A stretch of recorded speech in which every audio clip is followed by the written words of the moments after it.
மிகுந்த சிறப்போடும் தமிழகமெங்கும் இருந்து வந்திருக்கக்கூடிய இஸ்லாமிய பெருங்குடி மக்களுடைய ஒற்றுமை உணர்வை, உங்களுடைய ஓங்கு புகழினை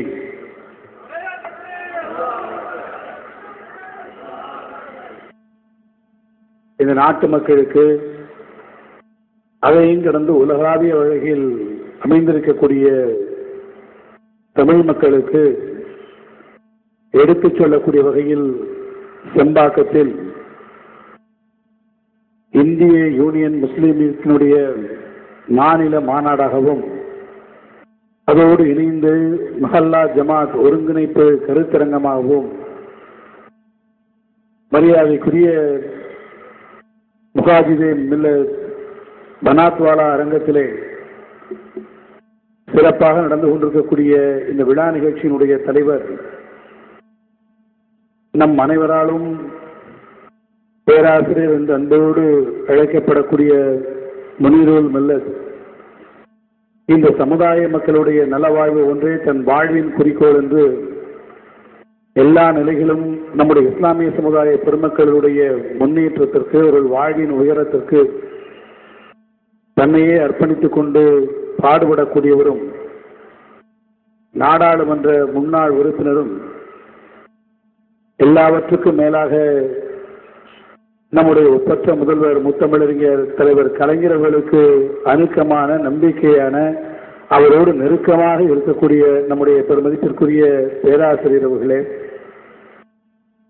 இந்த விழா நிகழ்வில்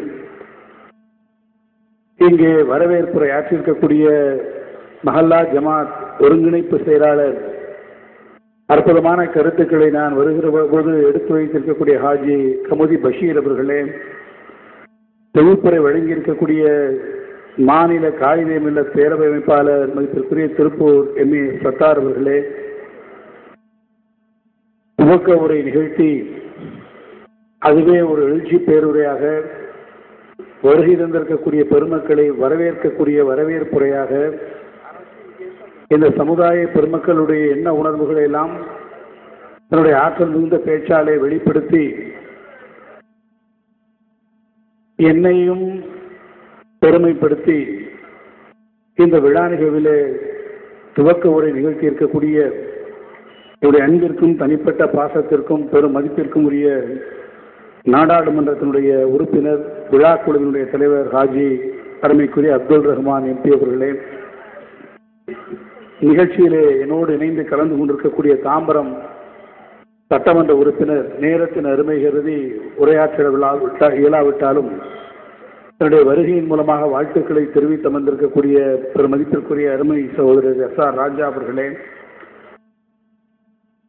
மாநில பொதுச் செயலாளர் ஹாஜி KA முகமது அபுபக்கர் அவர்களே, எனக்கு பின்னாலே சிறப்புரையாற்ற கேரள மாநிலத்திலிருந்து தங்கள் உணர்வுகளை வெளிப்படுத்தி வந்திருக்கக்கூடிய ஹாஜி அப்துல் சமது சமதானி அவர்களே, ஹாஜி ET முகமது பஷீர் MP அவர்களே, சட்டமன்ற உறுப்பினர் மதிப்பிற்குரிய கலீலுர் ரஹ்மான் அவர்களே, நன்றி உரை நிலையில் இருக்கக்கூடிய முகமது இஸ்மாயில் அவர்களே, இந்த நிகழ்விலே கலந்து கொள்வதற்காக தமிழகத்தில் மாத்திரமல்ல உலகின் பல்வேறு பகுதிகளிலிருந்தும் இங்கே வருகை தந்து கருத்துரை வழங்குவதற்காக மேடைகளை வீற்றிருக்கக்கூடிய சான்றோர் பெருமக்களே, தாய் சபைகளுடைய தலைவர் பெருமக்களே, கண்ணியத்திற்குரிய ஆலிம் பெருமக்களே, சமுதாய பெரியோர்களே, அனைத்து பள்ளிவாசல்களுடைய அன்பிற்குரிய நிர்வாகிகளே, இந்திய யூனியன் முஸ்லீம் லீக்கினுடைய பல்வேறு மாவட்ட அமைப்புகளின் தலைவர்களே, ஜமாத் பெரியோர்களே, இந்த இஸ்லாமிய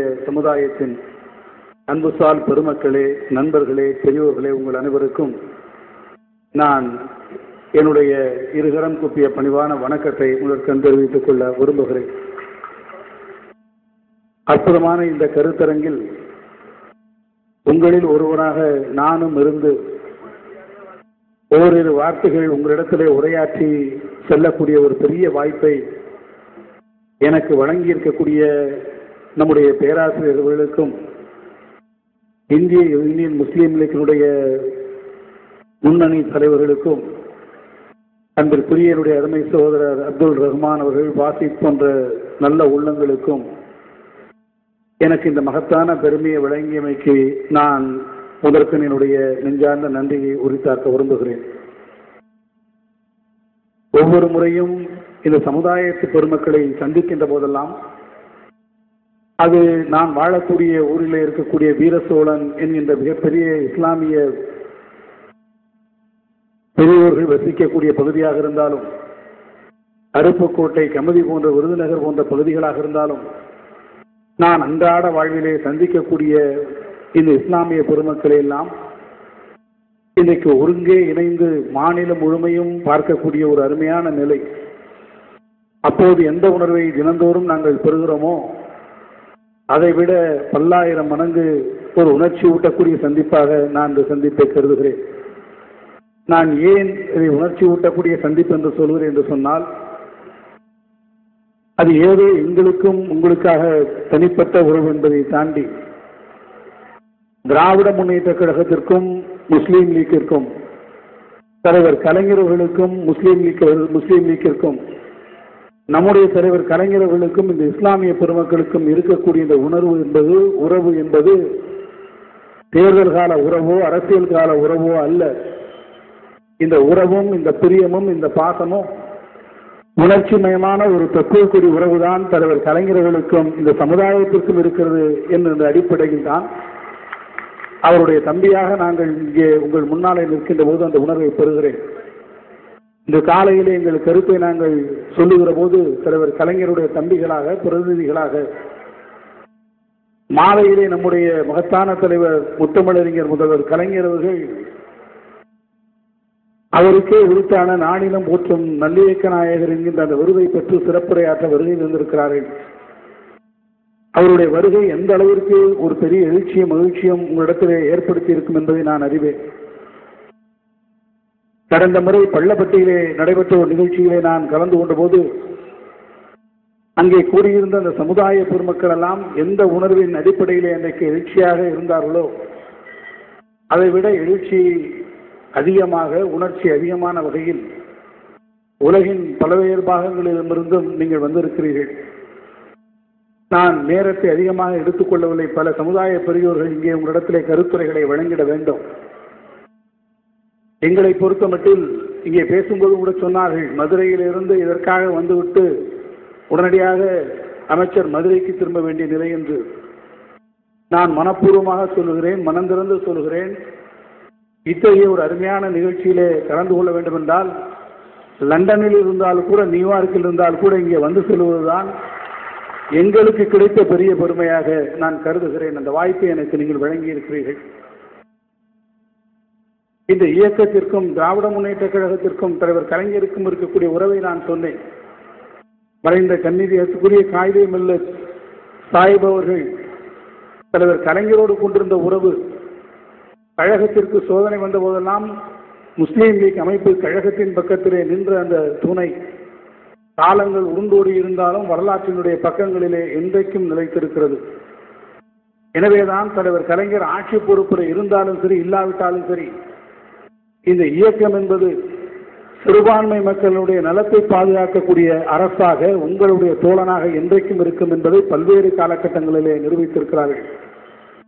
இடஒதுக்கீடு வர வேண்டும் என்று கேட்டபோது எத்தனையோ பேர் சொன்னார்கள், அதையெல்லாம் முடியுமா, சட்டங்கள் இருக்கிறதே, நீதிமன்றங்கள் இருக்கிறதே, அதையெல்லாம் முடியவே முடியாது என்று வரும்போது இந்த இஸ்லாமிய பெருமக்களுடைய உயர்வுக்கு கல்வியிலும் பொருளாதாரத்திலும் அவர்கள் அடையக்கூடிய நிலையை உருவாக்குவதற்கு எப்பாடுபட்டாலும் அந்த இடஒதுக்கீட்டை தந்தே ஆவேன் என்று அதை இன்றைக்கு சாத்தியமாக்கி கொண்டிருக்கக்கூடிய முதலமைச்சர் அவர்கள், உலமாக்கல் நலவாரியம் அமைக்க வேண்டுமா, இதோ உங்கள் நலத்திற்காக, இந்த மக்களுக்காக என்றைக்கு உரிமை குரல் வருகிறதோ அப்போதெல்லாம் உங்களோடு உடன் இருக்கக்கூடிய இந்த இயக்கம்தான் நம்முடைய முதலமைச்சர் தலைவர் கலைஞருடைய தலைமையில் இருக்கக்கூடிய திராவிட முன்னேற்ற கழகம்.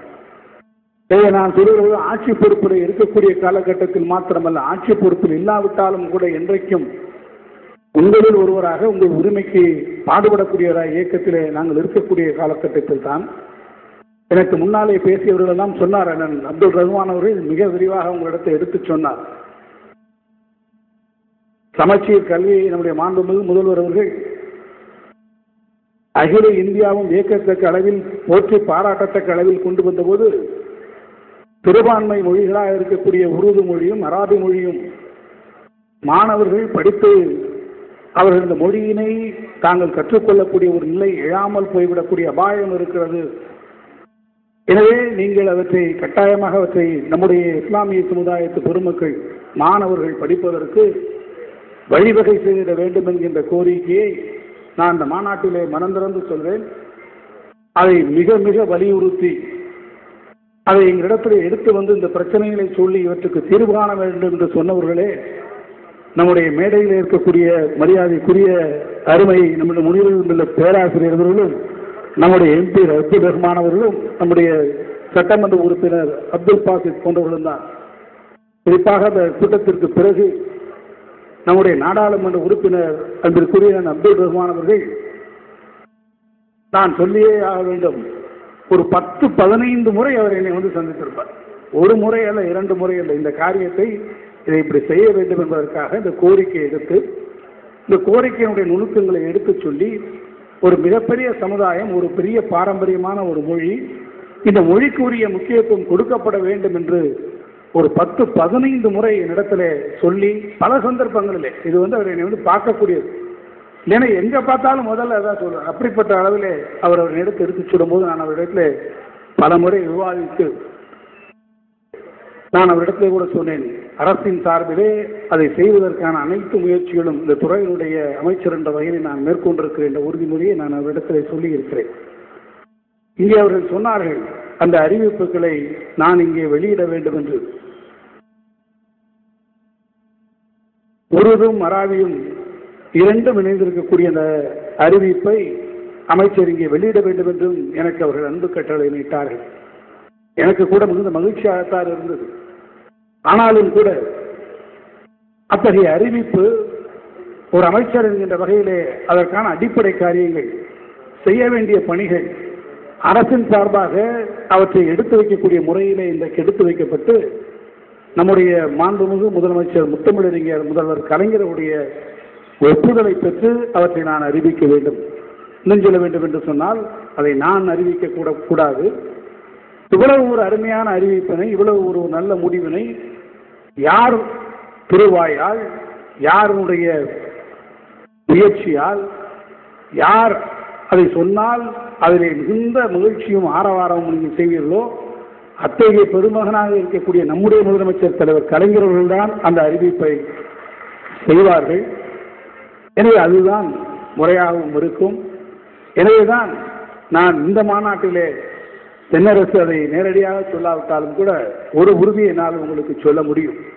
அத்தகைய ஒரு அறிவிப்பினை நம்முடைய தலைவர் கலைஞர் அவர்கள் செய்வதற்கு துறையின் சார்பாக நாங்கள் என்னென்னலாம் செய்ய முடியுமோ இந்த சமுதாயத்திற்கு செய்வதற்கு கடமைப்பட்டவர்கள் நாங்கள் இந்த இடத்துல இருக்கிறோம் என்று சொன்னால் அந்த சமுதாயத்திற்கு செய்ய வேண்டிய கடமை ஒரு பாரம்பரியம் மிக்க இந்த 2 மொழிகளையும் நாம் பள்ளியினுடைய பாடத்திட்டங்களிலே கொண்டு வந்து மாணவர்கள் படிப்பதற்கு எந்த வகையிலெல்லாம் அவற்றை சட்டபூர்வமாக ஆக்குவதற்கு வழிவகைகள் இருக்கிறதோ அவற்றையெல்லாம் முறையான வகையிலே உங்களுக்காக நிச்சயமாக, காரணம் இவ்வளவு மாநாட்டிலே நான் யாரையும் ஏமாற்றி சொல்வதற்கு விரும்பவில்லை. ஆனால் நான் ஒன்றை உறுதியாக சொல்வேன், தலைவர் கலைஞர் அவர்களை நம்பியவர்கள் இதுவரை யாரும் கைவிடப்பட்டதில்லை. அவர் கொடுக்கக்கூடிய உறுதிமொழிகளை நிறைவேற்றக்கூடிய அரசுதான் அவருடைய தம்பிமார்களாக இருக்கக்கூடிய நாங்கள். நிச்சயமாக உங்கள் மனமகிழத்தக்க அளவில் நீங்கள் எந்த உணர்வை இன்றைக்கு பெற்றிருக்கிறீர்களோ அந்த உணர்வை நாங்களும் பெற்றிருக்கக்கூடிய காரணத்தால் அந்த அறிவிப்பினை நம்முடைய முதலமைச்சர் தலைவர் கலைஞர்கள் வெளியிட்டிருக்கிற போது இந்த சாதனையை சாதித்திருக்கக்கூடிய பெருமையில் இந்திய யூனியன் முஸ்லீம் லீக்கு இருக்கக்கூடிய மிகப்பெரிய பங்கை இந்த நாட்டு மக்கள் நன்றாக உணர்ந்து கொள்வார்கள் என்பதை மாத்திரம் நான் இந்த நல்ல நேரத்தில் உங்களுக்கு எல்லாம் தெரிவித்து, இவ்வளவு ஒரு அற்புதமான நிகழ்வு உங்களை எல்லாம் சந்திக்கக்கூடிய இந்த அருமையான வாய்ப்பு எந்த காலகட்டத்திலும் உங்களையும் எங்களையும் பிரிக்க முடியாது. எந்த காலகட்டத்திலும் திராவிட முன்னேற்ற கழகத்தையும் முஸ்லீம் லீக்கையும் பிரிக்க முடியாது. எந்த காலகட்டத்திலும் பேராசிரியர்களையும் தலைவர் கலைஞர்களையும் பிரிக்க முடியாது. அதை போல இனி வருங்காலகட்டத்தில் அராபியும் உருதையும் 2ம் பிரிக்க முடியாதை போல இந்த 2 மொழியும் பாடத்திட்டத்திலிருந்து பிரிக்க முடியாத நிலையில் இருக்கும் என்பதை மாத்திரம் உங்களிடத்திலே நான் அன்போடு தெரிவித்து விடைபெறுகிறேன். நன்றி, வணக்கம். சமுதாய தலைவர்